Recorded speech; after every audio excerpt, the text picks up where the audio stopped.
Halo kawan-kawan, Bapak Ibu semua, sahabat-sahabat dimanapun berada. Kembali lagi kita berdiskusi tentang kegiatan ketahanan pangan yang sekarang di desa menjadi skala prioritas kegiatan yang dapat dibiayai dari dana desa dan minimal 20%. Ini tentang ketahanan pangan terlebih dahulu. Kita bahas yang pertama itu pengertian ketahanan pangan. Ketahanan pangan adalah kondisi terpenuhnya pangan bagi negara sampai dengan perseorangan yang tercermin dari tersedianya pangan yang cukup, baik jumlah maupun mutunya, aman, beragam, bergizi, merata, dan terjangkau, serta tidak bertentangan dengan agama, keyakinan, dan budaya masyarakat untuk dapat hidup sehat, aktif, dan produktif secara berkelanjutan.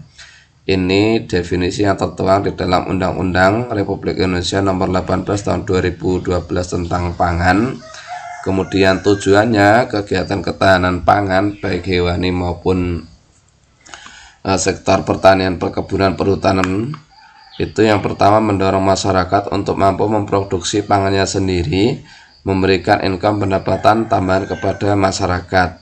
Nah, langkah yang dapat diambil kebijakannya untuk bentuk peningkatan ketahanan pangan yang pertama itu peningkatan kapasitas produksi, kemudian penganekaragaman produksi pangan dan hewani, kemudian penguatan cadangan pangan dan logistik, kemudian pengembangan pertanian modern.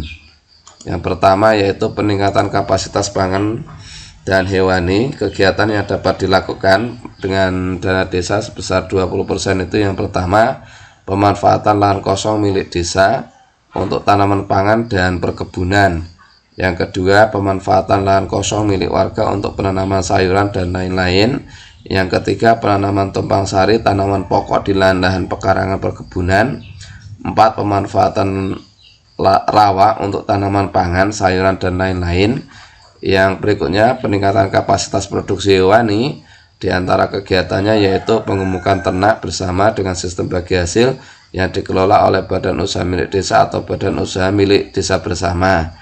Yang kedua pengadaan peternakan koloni, pengembangbiakan sapi, kambing, ayam, kerbau lainnya yang dikelola BUM desa atau disesuaikan dengan potensi desa.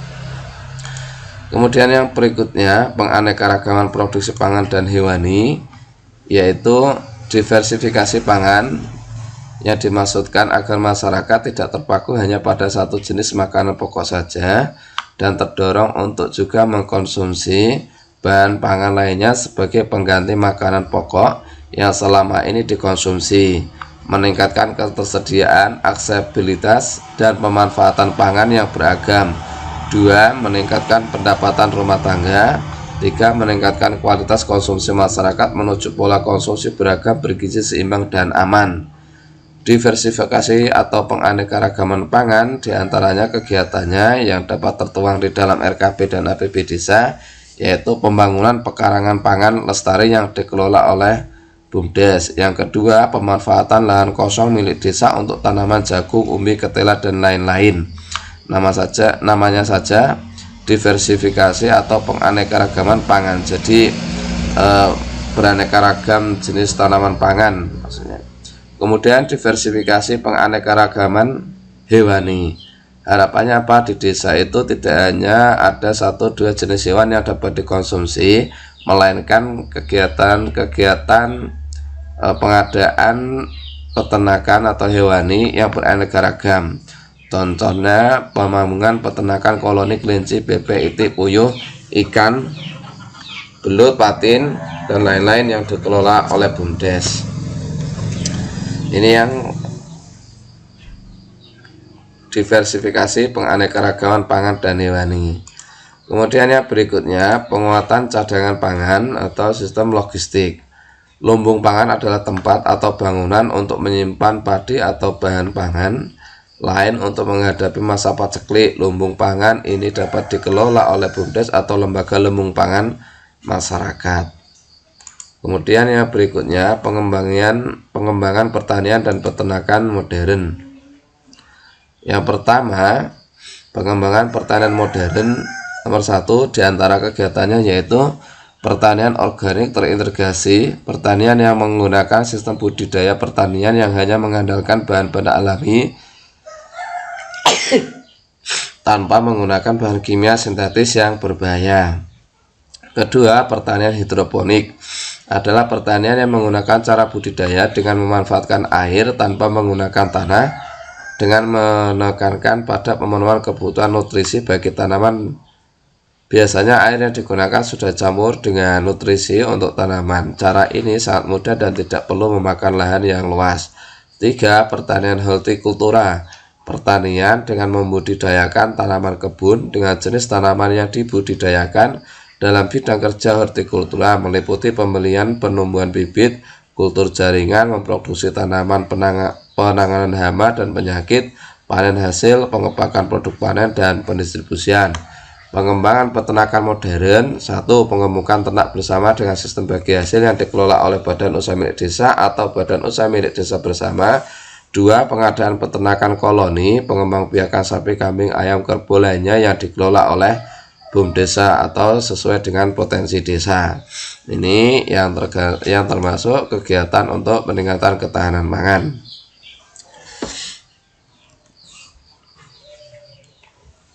Nah, di antara grand design yang dapat kawan-kawan pakai diantaranya seperti ini. Dulu pernah ada rencana untuk membuat, juga telah kami buat rapnya. Ini sebagai contoh saja untuk konstruksi hidroponik ya, atau pusat lumbung sayur.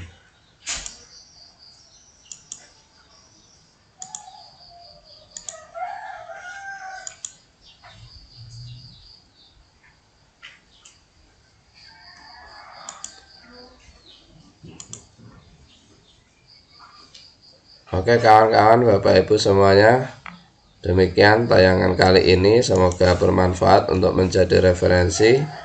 Terima kasih yang sudah memperhatikan.